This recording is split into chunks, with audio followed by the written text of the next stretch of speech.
इन्नल हम्दुलिल्लाह नहमदुहु व नस्तईनुहु व नस्तगफिरुह व नऊज़ु बिल्लाहि मिन शुरूरि अनफुसिना व मिन सय्यिआति अअमालिना मन यहदिहिल्लाहु फला मुदिल्ल लहु व मन युद्लिलहु फला हादिय लहु व अशहदु अन ला इलाहा इल्लल्लाहु वहदहु ला शरीका लहु व अशहदु अन्ना मुहम्मदन अब्दुहु व रसूलुहु या अय्युहल्लज़ीना आमनुत्तक़ुल्लाहा हक़्क़ तुक़ातिही व ला तमूतुन्ना इल्ला व अंतुम मुस्लिमून या अय्युहन्नासुत्तक़ू रब्बकुमुल्लज़ी ख़लक़कुम मिन नफ़्सिन वाहिदतिन व ख़लक़ मिनहा ज़ौजहा व बस्स मिनहुमा रिजालन कसीरन व निसाअ वत्तक़ुल्लाहल्लज़ी तसाअलून बिही वल अर्हाम इन्नल्लाहा कान अलैकुम रक़ीबा या अय्युहल्लज़ीना आमनुत्तक़ुल्लाहा वक़ूलू क़ौलन सदीदा युस्लिह लकुम अअमालकुम व यग़फिर लकुम ज़ुनूबकुम व मन युतिइल्लाह व रसूलहु फ़क़द फ़ाज़ फ़ौज़न अज़ीमा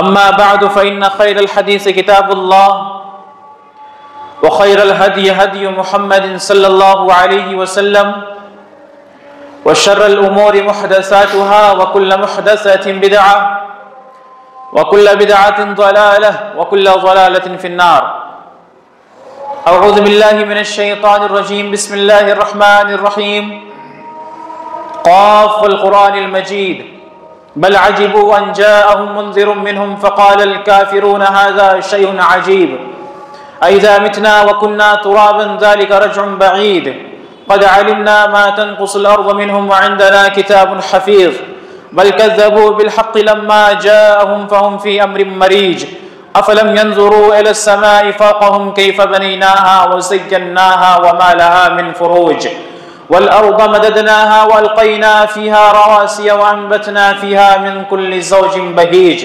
तबसिरतन व ज़िक्रा लिकुल्लि अब्दिन मुनीब व नज़्ज़लना मिनस समाइ माअन मुबारका फ़अंबतना बिही जन्नातिन व हब्बल हसीद वन्नख़्ल बासिक़ातिन लहा तलउन नज़ीद रिज़्क़न लिलइबादि व अह्यैना बिही बल्दतन मैता कज़ालिकल ख़ुरूज कज़्ज़बत क़ब्लहुम क़ौम नूह व अस्हाबुर रस्स व समूद व आद व फ़िरऔन व इख़वानु लूत व अस्हाबुल ऐकति व क़ौम तुब्बअ कुल्लुन कज़्ज़ब अर्रुसुल फ़हक़्क़ वഈद अफ़अयीना बिल ख़ल्क़िल अव्वल बल हुम फ़ी लब्सिन मिन ख़ल्क़िन जदीद वक़ाल अल्लाहु अज़्ज़ व जल ग़ुरिबत अलैहिमुज़्ज़िल्लतु ऐनमा सुक़िफ़ू इल्ला बिहब्लिन मिनल्लाहि व हब्लिन मिनन्नास रब्बि इश्रह ली सदरी व यस्सिर ली अमरी वहलुल उक़दतम मिन लिसानी यफ़क़हू क़ौली रब्बी ज़िदनी इल्मा अल्लाहुम्मा रब्बी ज़िदनी इल्मा। मोहतरम सामिईन किराम, हर तरह की तारीफ़, बड़ाई, बुज़ुर्गी, हम्द व सना अल्लाह रब्बुल आलमीन के लिए है। दरूद और सलाम हो तमाम अंबिया किराम पर, खुसूसन हमारे आखिरी नबी जनाब मुहम्मदुर रसूलुल्लाह सल्लल्लाहु अलैहि वसल्लम पर। अल्लाहुम्मा सल्लि व सल्लिम व बारिक अलैहि। इंसान अक़ीदा सहीहा से मुनहरिफ क्यों होता है? इसके ताल्लुक़ से गुज़श्ता खुतबा जुमा में एक बात की गई थी और इस सिलसिले में दो असबाब को आपके सामने रखा गया था। पहला ये कि किताब व सुन्नत से बेतवज्जुही बरतने की वजह से इंसान अक़ीदा सहीहा से मुनहरिफ हो जाता है। कुरान और हदीस में से किसी एक को मानने का दावा करना और दूसरे का इनकार करना, ये इंसान के बदअक़ीदा होने की दलील है। और दूसरा सबब जो बयान किया गया था वो ये कि नुसूस शरीयत पर नक़ल के ऊपर जो अहकामात आसमान से मनक़ूल होकर हमारे लिए आए हैं उन पर अपनी अक़ल को मुक़द्दम करना, और जब इंसान ऐसा करने लगता है तो वो अक़ीदा सहीहा से मुनहरिफ हो जाता है। तीसरा जो सबब है वो ये कि गैर इस्लामी तहजीब व तमद्दुन से मुतासिर होना। अल्लाह के नबी सल्लल्लाहु अलैहि वसल्लम जिस माशरे में मबऊस किए गए, एक ऐसा माशरा था जिसे जाहिली दौर कहा जाता है। दो किस्म के लोग पाए जाते थे, एक अहले किताब जिन पर किसी ज़माने में अल्लाह तबारक व तआला ने किताबें नाजिल की तो उन्होंने किताबों के अंदर तहरीफ व तब्दील कर दिया, अपनी मर्जियात को उन्होंने किताबों में दाखिल कर दिया, बहुत सारे ज़ईफ़ आसार और मनसूख अहकामात पर उनका अमल होने लगा। उलमा के अक़वाल को उन्होंने दीन और शरीयत बनाकर पेश कर दिया, और कोई हुक्म अगर उनकी मर्जी के खिलाफ होता तो उसको बदल डालते, उसको मिटा देते थे और अपनी मर्जी वाले अहकाम को उस किताबुल्लाह के अंदर लिख दिया करते थे। तो एक अहले किताब थे, दूसरे बुत परस्त थे जिन्होंने अपनी हाथों से बुतों को तराशा, बुतों को बनाया और फिर उनकी इबादत उन्होंने शुरू कर दी। अहले किताब में दो जमातें थीं, एक यहूदियों की और एक नसरानियों की। अल्लाह के नबी सल्लल्लाहु अलैहि वसल्लम जब मबऊस किए गए तो अल्लाह तबारक व तआला ने आपके जरिए से इस उम्मत को जो पैगाम दिया, जो शरीयत दिया, वह बिल्कुल अलग शरीयत थी। एक अलग हुक्म था आसमान से जो इस बात की दलील थी कि अल्लाह के नबी सल्लल्लाहु अलैहि वसल्लम दीन इस्लाम की तबलीग करने के वास्ते आए हैं। और उसी माशरे में अल्लाह के नबी सल्लल्लाहु अलैहि वसल्लम ने यह उसूल हमें दे दिया, मन तशब्बह बिकौमिन फहुवा मिनहुम, जिसने किसी कौम की मुशाबहत इख्तियार की वह उन्हीं में से है। अल्लाह के नबी सल्लल्लाहु अलैहि वसल्लम ने यह नहीं देखा कि अभी हमारी ताकत कमजोर है, हमारी तादाद कम है, हम अगर उभरना चाहते हैं तो हमें बातिल के साथ मिलकर उनके नजरियात की तायीद करते हुए अपना काम करना पड़ेगा। अल्लाह के नबी सल्लल्लाहु अलैहि वसल्लम ने एक बरहक उसूल दिया उम्मत को कि जिसने किसी कौम की मुशाबहत इख्तियार की वह उन्हीं में से है। मन तशब्बह बिकौमिन फहुवा मिनहुम, चाहे अब वो अहले किताब हो, यहूद नसारा हो, या वो बुत परस्त हो, कुफार और मुशरिकीन मक्का की शक्ल में, किसी की भी मुशाबहत इख्तियार करने वाला गोया कि वह उन्हीं में से शुमार किया जाएगा। इमाम इब्न तैमिया रहमतुल्लाह बहुत बेहतरीन बात कहते हैं कि अगर कोई शख्स किसी कौम की मुशाबहत इख्तियार करता है तो वह उनकी बुरी बातों को भी नजरअंदाज करना शुरू कर देता है और उनकी बुराइयां उसे अच्छाइयां लगने लगती हैं। उस कौम की बुराइयां मुशाबहत इख्तियार करने वालों को अच्छाइयां लगने लगती है और फिर यहीं से इंसान भटकना शुरू हो जाता है। उसके आमाल भटकते हैं, उसके अकायद भटकते हैं, उसके दीन और दुनिया के जुमला मामलात भटकते हैं, वो फिर यहां से भटकना शुरू हो जाता है। अब जाहिर सी बात है, आप जब किसी कौम की मुशाबहत इख्तियार कर रहे हैं तो आपके दिल का मैलान उसकी तरफ है, आपका दिल उस कौम की तरफ माइल है, इसी वजह से आपने उसकी मुशाबहत इख्तियार की। और जब आप उसकी तरफ माइल हैं तो उनकी बुराइयां और उनकी खामियां अब आपको नजर नहीं आएंगी, उनकी हक बात हक, उनकी बुरी बात भी आपको हक नजर आएंगी। तो यह नुकसान होता है मुशाबहत इख्तियार करने से किसी कौम की। मौजूदा जमाने के अंदर भी हर कौम के और हर फील्ड का एक अपना अलग अलग लिबास, मखसूस लिबास होता है। डॉक्टरों का एक लिबास है, फौजियों का एक लिबास है। अगर उस तरह का लिबास पहनकर कोई फौजियों में घुस जाए तो गोया कि उसने मुशाबहत इख्तियार की फौजियों की। या आप किसी इलाके में घूमने जाते हैं, किसी इलाके में आप घूमने जाए, किसी पहाड़ी इलाके में, किसी रेगिस्तानी इलाकों में, वहां के कौम का एक अपना लिबास है, मखसूस लिबास। अब आप उस कौम की मुशाबहत इख्तियार करते हुए अगर आपने उस लिबास को इख्तियार किया तो गोया कि फर्क करना मुश्किल हो जाता है कि ये बाहर से आई हुई कौम है या यही बुदबाश इख्तियार करने वाली कौम है। तो यही मामला होता है शरीयत के अंदर किसी कौम की मुशाबहत इख्तियार करने का, कि अगर हम किसी की मुशाबहत इख्तियार करेंगे तो गोया कि हमारा दिल उस कौम की तरफ माइल हो रहा है, हमारे दिल से अल्लाह तबारक व तआला की मोहब्बत, अल्लाह के नबी की मोहब्बत और इताअत और फरमाबरदारी का जज्बा कम हो रहा है और गैरों के लिए हमारे दिल में एक नर्म गोशा पैदा हो रहा है। गैरों का मतलब बातिल के लिए हमारे दिल में एक नर्म गोशा पैदा हो रहा है। लेकिन जब इंसान अदम मुशाबिहत इख्तियार करता है, किसी कौम की मुशाबिहत इख्तियार करने से अपने आप को रोके रखता है, तो उसका दिल खुद ब खुद हक की तरफ माइल होना शुरू हो जाता है। अल्लाह के नबी सल्लल्लाहु अलैहि वसल्लम ने इसीलिए मना फरमाया, मन तशब्बह बिकौमिन फहुवा मिनहुम, जिसने किसी कौम की मुशाबिहत इख्तियार की वह उन्हीं में से होगा। आज इंसान उसकी मुशाबिहत इख्तियार कर रहा है, कल को उसके आमाल उठाएगा, परसों वो उसके अकायद उठाएगा, उसके बाद वो अपने आप को मुकम्मल तरीके से उस कौम के तर्ज जिंदगी में ढाल देगा। तो अल्लाह के नबी सल्लल्लाहु अलैहि वसल्लम ने डायरेक्ट जड़ पर वार किया ताकि आगे निकलने वाले फितने के तमाम रास्ते मसदूद हो जाएं, तमाम रास्ते बंद कर दिए जाएं।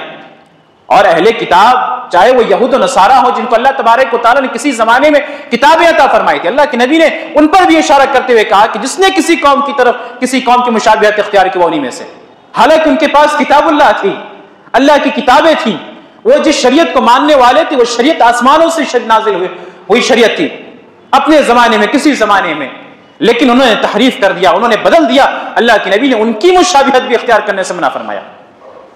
और जो कहा जाता है कि अल्लाह के नबी सल्लल्लाहु अलैहि वसल्लम अहले किताब के बाद मामलात को लेते थे यहां तक के आसमान से वही नहीं नाजिल हो जाती थी, तो ये उन मामलात को उठाते थे जो मबाह है, जिसका ताल्लुक हलाल और हराम से नहीं है। यहां तक कि अल्लाह तबारक व तआला उसके ताल्लुक से कोई शरई नुसूस नाजिल फरमा देता था, तो फिर अल्लाह के नबी सल्लल्लाहु अलैहि वसल्लम अपनी शरीयत को फॉलो करते और उसकी इत्तिबा करते और उम्मत को इस बात पर उभारते थे। अहले किताब यहूद और नसारा, जिनकी गुमराही पर अल्लाह तबारक व तआला ने कुरान मजीद के अंदर दलाइल पेश किए, लेकिन आज इनके अफकार, इनके नजरियात, इनके कल्चर और इनकी सकाफत हमें भाती है और हम इनसे मुतासिर होते हैं, जिनके ताल्लुक से अल्लाह तबारक व तआला ने अल मग़ज़ूब अलैहिम और वलद्दालिन का खिताब इरशाद फरमाया।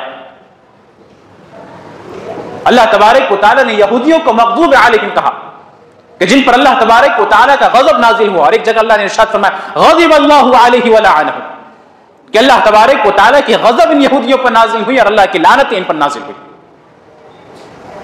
इनके पास इल्म था, इनके उलमा बाइल्म थे, लेकिन इन्होंने अहकाम शरीयत को अपनी दुनियावी मफादात की खातिर छुपाए रखा और उसे बेच डाला और अपनी दुनियावी फायदों को इन्होंने फौकियत दी और शरीयत को इन्होंने दबा डाला। इल्म रहते हुए इन्होंने अमल नहीं किया, लोगों को जिहालत में सड़ने के लिए छोड़ दिया, तो अल्लाह तबारक व तआला की तरफ से ये गजबनाक ठहरे, ये अल्लाह तबारक व तआला के गजब के शिकार हो गए। उसी तरह नसरानियों का मामला हुआ कि जो गुमराह हो गए, यानी जिन्होंने बगैर इल्म के अमल किया। और आज हम इन दोनों ग्रोहों के मामलात को उठाते हैं और इनके कल्चर से और इनकी तमाम सकाफती मामलात से हम बहुत मुतासिर नजर आते हैं, इनके तमाम अकायद हमें अच्छे मालूम होते हैं, इनके जो मामलात हैं वो हमें अच्छे मालूम होते हैं। यहां तक कि मामला ये हो गया है कि इस्लाम का जो जरिया माश था, जिसने इंसानों को अदल और मसावात की तालीम दी, हलाल खाने पर उभारा और हलाल की तलकीन की, आज ये इस्लाम का जरिया माश हमें दकियानूसी नजर आता है और मगरिबी तहजीब की दी हुई सरमायादारी और उनके तरफ से नाफिज किया गया ये इश्तराकी निज़ाम, जिसके अंदर रिश्वत है, जिसके अंदर सूद है और जिसके अंदर और भी न जाने कैसी कैसी शक्ल हैं, ये हमें बहुत भली और बहुत अच्छी चीजें मालूम होती हैं। तो इंसान जब अपने शरीयत को छोड़ेगा, गैरों की शरीयत से मुतासिर होगा, तो फिर उसकी इंतहा जलालत पर जाकर रुकेगी, खत्म होगी। आज उसने एक मामले में मुशाबिहत इख्तियार की, कल वो दूसरा मामला उठाएगा, परसों तीसरा मामला उठाएगा, ये स्टेप बाय स्टेप वो चढ़ता चला जाएगा यहां तक कि वो गुमराह हो जाएगा। तो इसीलिए उलमा ने कहा है कि गैरों या इस्लामी सकाफत के अलावा गैरों की तहजीब से मुतासिर नहीं होना है। इस्लाम की जो अपनी तहजीब है ये हमारे लिए काफी है, ये हमारे लिए काफी है। इस्लाम का जो अपना पहनावा है, इस्लाम की जो अपनी बोलचाल है, इस्लाम की जो अपनी खुराक है, ये हमारे लिए काफी है। दुनिया ही तो है, जिंदगी गुजारनी है, अल्लाह को राजी करके, अल्लाह के नबी सल्लल्लाहु अलैहि वसल्लम को राजी करके एक मुख्तसर मुद्दत गुजारनी है। इस मुख्तसर मुद्दत के लिए शरीयत ने हमें जो अहकाम दिए, यह अहकाम हमारे लिए काफी हैं, गैरों से और अखज़ करने की जरूरत नहीं है। हज़रत उमर फारूक रज़ियल्लाहु अन्हु के दौरे खिलाफत में जब फुतुहात का सिलसिला लंबा होने लगा, फैलने लगा, जगह जगह फुतुहात होने लगे, अरब के अलावा अजम में भी मुसलमानों ने इस्लाम का झंडा गाड़ा, उमर फारूक रज़ियल्लाहु अन्हु अपने मुशीरों को, अपने गवर्नरों को और अपने लश्करों को यह तलकीन किया करते थे कि देखो अपनी इस्लामी सकाफत को भूल मत जाना, गैरों की ऐश और इशरत को देखकर और उनके नाज़ो नाइम को देखकर अपनी इस्लामी सकाफत को भूल मत जाना, दुनियादारी में बह मत जाना। इस वजह से कि वह जो कौमें हलाक हो रही हैं उनको हलाक दुनियादारी नहीं किया है, अपनी सकाफत को पर बाकी रखना। इसी वजह से वो जब मुआयना करने जाते हैं किसी मुल्क का, तो वहां के जो गवर्नर होते थे, जो अमीर होते थे, उनको इस बात पर उभारते थे कि जो अरब की लिबास है उस लिबास में अपने आप को मलबूस रखना, और जो अरब की जबान है, अरबी जबान, उस जबान से अपनी बोलचाल को जारी रखना। और अपने लश्करियों को कहते थे कि तुम लोग अरबी बोलना सीखो, ये इस्लाम की जबान है, तुम लोग अरबी बोलना सीखो, अरबी लुगात सीखो, ताकि शरई अहकाम और उसूल समझने में हमारे लिए आसानी हो। तो उमर फारूक रज़ियल्लाहु अन्हु ने समझा था, उनकी दुरंदेशी थी कि ये फुतुहात का सिलसिला जो चला जा रहा है, कहीं कल ऐसा ना हो कि जब ये खैरुल कुरून का जमाना खत्म हो जाए, लोगों के दिल से ईमान कमजोर होना शुरू हो जाए, ईमान की लौ बुझने लगे, तो कहीं ये दुनिया से मरऊब होकर और उनके नाज़ो निम से मरऊब होकर अपनी इस्लामी सकाफत को भूलकर उनकी सकाफत और उनकी तहजीब को अपनाने ना लगे। इसलिए उमर फारूक रज़ियल्लाहु अन्हु ने पहले ही तंबीह की थी कि अपनी सकाफत पर कायम रहना। जिस कौम ने अपनी तहजीब को छोड़ा, अल्लाह तबारक व तआला ने उस कौम को तबाह व बर्बाद कर दिया, वो कौमें बर्बाद हो गईं। और यही मामला है हम मुसलमानों का भी, कि जब तक ये मुसलमान अपने इस्लामी सकाफत पर और गैरों की तहजीब से मुतासिर ना होते हुए अपनी तहजीब पर बाकी थे, अल्लाह तबारक व तआला ने इन्हें बुलंदियां अता फरमाई, बुलंदियां अता फरमाई, इनके लिए उरूज हुआ, फतुहात शुरू हुए।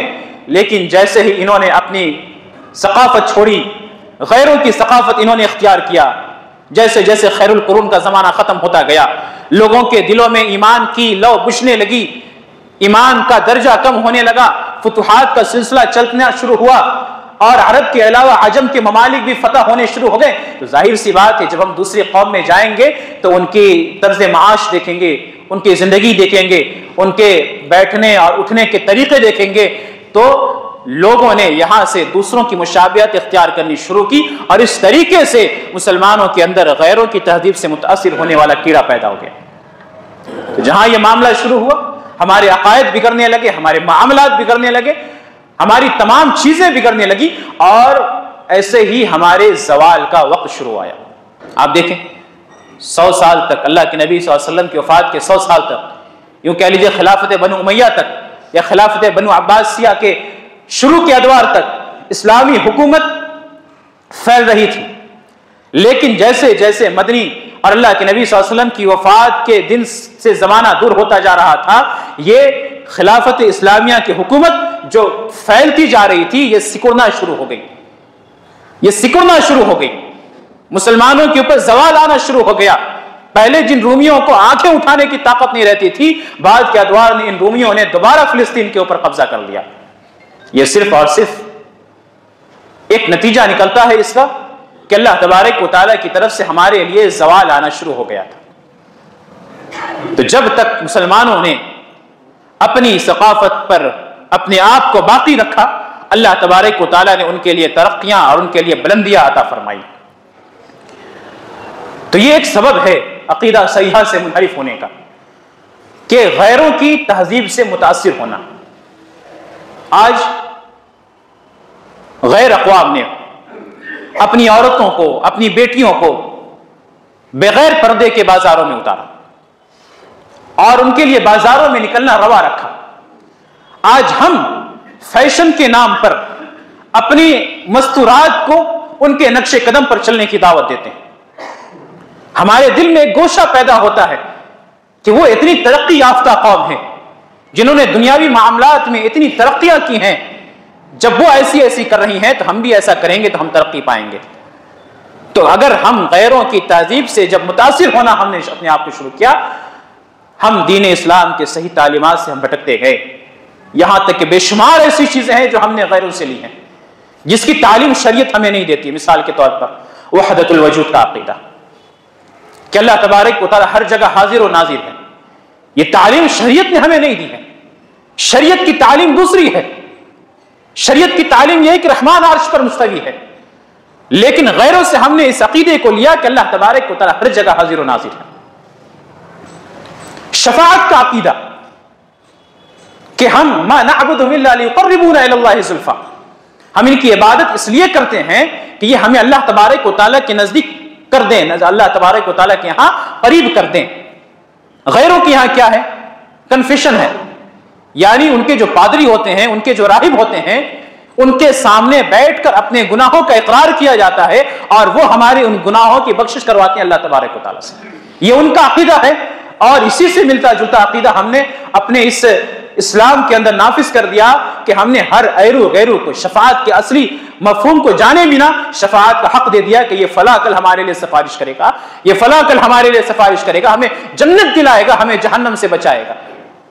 ये सारी चीजें गैरों से मुतासिर होने की वजह से ये सारे अकायद जो है हमारे अंदर दाखिल होनी शुरू हुई। तो ये बहुत बड़ा सबब है कि गैरों की तहजीब से और गैरों के अकायद से मुतासिर होकर हमने अपने अकीदे को भुला दिया। हमारे लिए अपना इस्लामी अकीदा काफी है। उसी तरीके से एक और सबब है अकीदा सहीहा से मुनहरिफ होने का, वो सबब है शख्सियत परस्ती। शख्सियत परस्ती अरबी जबान के अंदर शख्सियत परस्ती को कहते हैं इबादतुल अशखास, यानी इंसानों की इबादत करना, लोगों की इबादत करना। ये शख्सियत परस्ती क्या है? हम किसी के मुअतकिद हैं, हम किसी के मुरीद हैं। अब हमने जिसे अपना मुरीद बनाया हुआ है, अगर उसने दिन को रात कहा तो हम उसे रात कहेंगे, और अगर उसने रात को दिन कहा तो हम उसे दिन कहेंगे। हमारी आंखें देख रही हैं कि वो गलत है, लेकिन फिर भी हम कहेंगे कि नहीं, उसी ने सही कहा। इसे कहते हैं शख्सियत परस्ती, कि किसी के बातिल को हक करार देना, किसी के बातिल को हक करार देना, यह शख्सियत परस्ती। और यह चीज जमाने जाहिलियत में मौजूद थी और आज हमारे इस्लाम के अंदर, मुसलमानों के अंदर यह चीज मौजूद है। जमाने जाहिलियत में जब अल्लाह के नबी सल्लल्लाहु अलैहि वसल्लम के ऊपर आयतें नाजिल होती, कुफार को कहा जाता था कि आप उनसे कहिए वइदा क़ीला लहुम इत्तबिउ मा अंज़लल्लाह क़ालू बल नत्तबिउ मा अलफ़ैना अलैहि आबाअना अवलौ काना आबाउहुम ला यअक़िलूना शयअन वला यहतदून। कि जब उनको कहा जाता था कि अल्लाह ने जो वही नाजिल की है उस वही की इत्तिबा करो, वो कहते थे बल नत्तबिउ मा अलफ़ैना अलैहि आबाअना, बल्कि हम उसकी इत्तिबा करेंगे जिस पर हमने अपने बाप दादाओं को पाया है।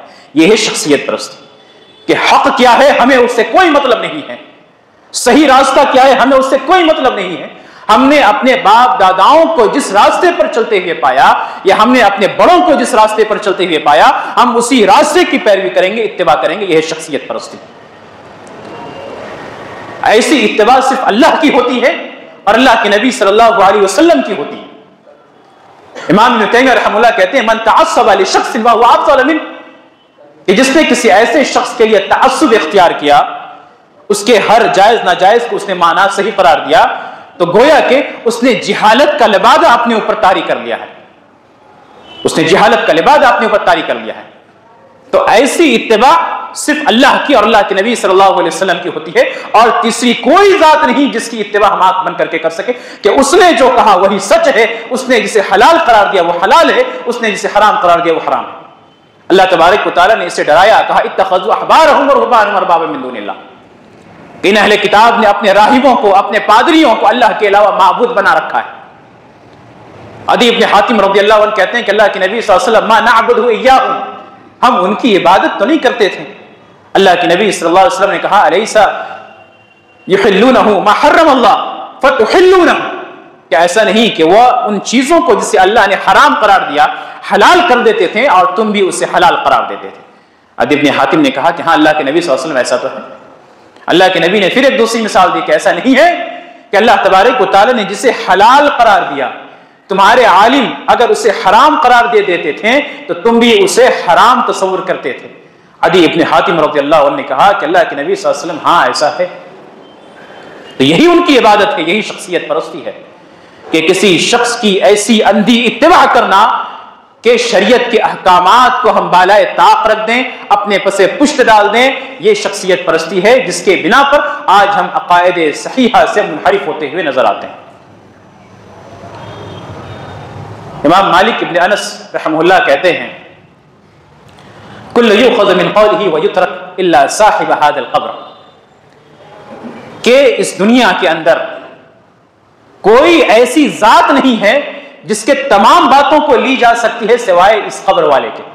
मस्जिद नबवी में इमाम मालिक इब्न अनस रहमहुल्लाह का दर्स हुआ करता था, तो मस्जिद नबवी में अल्लाह के नबी सल्लल्लाहु अलैहि वसल्लम के हुजरे की तरफ इशारा करते हुए, आपके कब्र की तरफ इशारा करते हुए वो कहते थे कि हर शख्स की बातें कबूल भी की जा सकती है, रद्द भी की जा सकती है, लेकिन इस कब्र वाले की बात को रद्द नहीं की जा सकती, इसकी तमाम बातों को ली जाती है। अल्बाज़ सलाफ़ का क़ौल इज़ा सह्हल हदीस फ़हुवा मज़हबी, जब सही हदीस आ जाए तो वही मेरा मजहब है, वही मेरा मसलक है, वही मेरा रास्ता है। इमाम अहमद इब्न हम्बल रहमतुल्लाह ने कहा कि ला तुक़ल्लिदूनी, मेरी तक़लीद ना करो, वला मालिकन वला शाफ़ी वला औज़ाई व खुद मिन हैसु अख़ज़ू, ना इमाम मालिक की तक़लीद करो, ना इमाम शाफ़ी की तक़लीद करो, ना इमाम औज़ाई की तक़लीद करो, और अपने अहकामात वहां से उठाओ जहां से इन लोगों ने अपने अहकामात को उठाया है। तो हमारे असलाफ ने शख्सियत परस्ती से लोगों को रोका है, शख्सियत परस्ती से मना किया है। अपने दिलों के अंदर किसी खास फिरका या किसी खास जमाअत या किसी खास लोगों के लिए तअस्सुब नहीं रहनी चाहिए। अगर आपके दिलों के अंदर तअस्सुब रहनी है तो हक के लिए तअस्सुब होनी चाहिए कि जिस तरफ हक रहेगा हमारा चेहरा वही मुड़ जाएगा। अगर हक नहीं है तो फिर हम उससे मशरिक़ व मग़रिब की तरह दूर हैं। ऐसी तअस्सुब अगर होनी है तो सिर्फ हक के साथ होनी है, हक के मामले में, वरना और दूसरा कोई मामला नहीं। तो जहां ये शख्सियत परस्ती दाखिल हुई, हमें अकीदा सहीहा से इन्होंने मुनहरिफ कर दिया। अब हमें लगता है कि हाँ फलां शख्स ने जिस बात को कहा है वही बरहक है। आज हमारे जमाने में भी ये होता है, अगर किसी को किताबुल्लाह और सुन्नत रसूल सल्लल्लाहु अलैहि वसल्लम की सही तालीमात पहुंचाई जाए, अल्लाह और उसके नबी सल्लल्लाहु अलैहि वसल्लम की बातों को पहुंचाया जाए, हदीसें वादे हैं कि अल्लाह के नबी सल्लल्लाहु अलैहि वसल्लम का ये कौल है, ये फ़िल है, एक मुसलमान का यह हक होना चाहिए था कि वो बगैर चूचरा कबूल कर लेता है कि हाँ ये हदीस है, अब से हमारा अमल ऐसा ही रहेगा। वो सोचता है कि हमारे बाप दादाओं ने तो ऐसा नहीं किया, हमारे खानदान में शुरू से ऐसा चला आ रहा है, क्या वो गलत थे, क्या उनके अमाल बर्बाद हो गए, इस तरह के वो तावीलात निकालता है और फिर अपने आप को तसल्ली देता है, नहीं नहीं नहीं उन्होंने किया वही सही होगा, ये हदीस का कोई और माना होगा। फिर हदीस की तावीलात की जाने लगती है, या तो हदीस को मनसूख करार दे दिया जाता है, या उसे मरजूह करार दे दिया जाता है, या उसे दूर की तावीलात में कह के अपने बाप दादाओं के मनहज पर फिर उस हदीस और उन आयतों की बिना रखी जाती है, बुनियाद रखी जाती है। तो आज ये शख्सियत परस्ती इस्लाम और मुसलमानों के अंदर भी मौजूद है। इस्लाम ने इससे मना किया है, या अय्युहल्लज़ीना आमनू अतीउल्लाह व अतीउर रसूल। अगर किसी की बात को मिन्नो अन लेनी है तो अल्लाह की बात है और अल्लाह के नबी सल्लल्लाहु अलैहि वसल्लम की बात है, इसके अलावा तीसरी कोई जात नहीं है जिसकी तमाम बातों को कबूल किया जाएगा। इंसान है, इंसान गलत हो सकता है उसे नहीं मालूम था, वो जाने अनजाने में उसने बुराइयां की, उसने अल्लाह की नाफरमानी की। अगर कहा जाए तो वो सामने वाला कहता है कि हमारे बाप दादाओं ने ऐसा किया। हो सकता है कि आपके बाप दादाओं तक ये आयतें नहीं पहुंची हों, ये हादिस नहीं पहुंची हो, लेकिन अगर ये पहुंच जाती तो वह इससे तौबा करते, इससे रुजू कर लेते। ये नेक गुमान हुस्न ज़न तो हम रख सकते हैं इंशाअल्लाह, लेकिन फिर भी इंसान ऐसा अंधा हो जाता है इस मामले में कि वो शरई अहकाम को और आयतों को, हदीसों को ठुकरा देता है अपने बाप दादाओं के मनहज पर चलने की वजह से। तो जहां ये बुरी बीमारी हमारे अंदर दाखिल हुई, अकीदा सहीहा से हम मुनहरिफ होना शुरू हो गए। तीसरा सबब है और आखिरी सबब जिहालत, अवाम का जाहिल होना, माशरे का जाहिल होना। यह शरीयत जिसकी शुरुआत अल्लाह तबारक व तआला ने इक़रा से की थी कि पढ़ो, जिसके शुरू के 5 आयतों में अल्लाह तबारक व तआला ने कलम का लफ्ज इस्तेमाल फरमाया था, वअल्लम बिल कलम, के कलम के जरिए अल्लाह तबारक व तआला ने तुम्हें तालीम दी, पढ़ो। इक़रा बिस्मि रब्बिकल्लज़ी खलक़, अपने रब के नाम से पढ़ो। आज ये कौम पढ़ने के मामले में उतने ही ज्यादा पीछे है। 2011 के रिपोर्ट के मुताबिक जो सेंसस किया गया था उसमें जो मुसलमानों की जमात है, ये कम्युनिटी जो है तालीम के मामले में सबसे पीछे नजर आती है।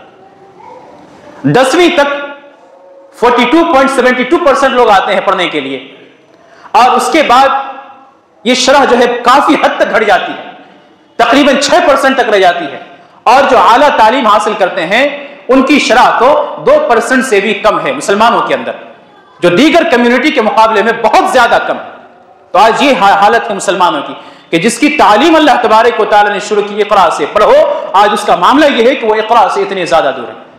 सिर्फ इक़रा नाम की मस्जिदें और इक़रा नाम की स्कूलें खोल लेने से हमारी तालीम थोड़ी हो जाएगी, उसके लिए पढ़ना पड़ता है। अगर फिर उसके लिए हम दलाइल देने लगे कि नहीं पैसे नहीं हैं, ज़राए नहीं हैं, तो ये सारे दलाइल जो है बेबुनियाद हैं, ये सारे वजूहात बेबुनियाद हैं। पढ़ने वाले पढ़ाने वाले किसी भी तरीके से अपनी औलादों को पढ़ाते हैं और वो पढ़ते हैं, लेकिन जिनके दिलों के अंदर में तालीम की कोई अहमियत ही ना हो, फिर उनको कह दिया जाए पढ़ो पढ़ाओ, तो उनके लिए ये बातें कोई मायने नहीं रखती। आज यही हाल है हमारा। आप माशरे में निकल जाएं, आप घूम ले सड़कों पर, कितने पढ़े लिखे नौजवान नजर आते हैं। जहां तालीम नहीं है वहां के नौजवानों का कोई मुस्तकबिल नहीं है, उनका कोई हदफ नहीं है, कोई गोल नहीं है, उनकी जिंदगी फुटबॉल की तरह दाएं बाएं घूम रही है। इंसान जब तालीम हासिल करता है तो अल्लाह तबारक व तआला उसके दिल में एक फरह, एक खुशी डाल देता है। अगर आप इल्म वाले हैं, आपको कहा जाए आप इल्म वाले हैं, माशाल्लाह आपके पास ये इल्म है, आपके दिल में एक अलग तरह की खुशी आएगी। लेकिन कहा जाए आप जाहिल हैं, तो आपके दिल में एक गम पैदा होगा, अपनी जिहालत के बिना पर, अपनी जहल के बिना पर। इमाम सहल रहमुल्लाह से कहा गया, क़ील लिल इमाम सहल रहमहुल्लाह मा अक़बह शैउन मिनल जहल, कि जहल से ज्यादा बुरी चीज क्या है? उन्होंने कहा अल जहल बिल जहल। अच्छा, हमारा मामला यही है कि हम जाहिल हैं, हमारे पास इल्म नहीं है, लेकिन इस बात की भी जानकारी नहीं है कि हमारे पास इल्म नहीं है। कोई मामला हो हम टपकने को तैयार जरूर होते हैं कि इस बात की जानकारी ही नहीं है कि हम जाहिल हैं, हमारे पास कोई इल्म नहीं है। ये बहुत बुरी बीमारी है जो आज हमें आन पहुंची है। आज तालीम नहीं होने के नतीजे में हम क़यादत में पीछे हैं, हम सियासत में पीछे हैं, हमारे सामने कोई बेहतरीन कायद खड़ा नजर नहीं आता जो हमारी बेहतरीन तरीके से रहनुमाई कर सके। या अगर कोई पढ़ा लिखा कायद आता है तो अवाम इतनी जाहिल है कि उसके सही और गलत के दरमियान फर्क नहीं कर पाती और अंधाधुंध तरीके से फिर वही शख्सियत परस्ती में मुब्तला हो जाती है कि हाँ, जो जिस रास्ते पर वो चल रहे उस रास्ते पर चलना है, जो वह कह दे उसको सुनना है। आज ये हमारा मामला है। बहुत बुरी बीमारी है ये जिहालत, बहुत बुरी बीमारी है। एक ऐसा कीड़ा है जो हमें अंदर अंदर से खाता है। इंसान मरने के बाद कब्र में जाता है, लेकिन एक जाहिल इंसान जीते जी कब्र के अंदर रहता है, उसकी रूह तारीक रहती है, वो हमेशा वहशत और डर से घिरा हुआ रहता है, वो कभी भी सुकून से नहीं रहता, उसके पास इल्म का फुकदान होता है। तो आज ये जिहालत हमारे अंदर है और इसके बिना पर हम समझने से कासिर हैं। अकीदा सहीहा क्या है, अल्लाह के नबी सल्लल्लाहु अलैहि वसल्लम के अहकामात क्या हैं, सुन्नतें क्या हैं, तौहीद क्या है, ये तमाम चीजों से हम ला इल्म है, नाबलद है।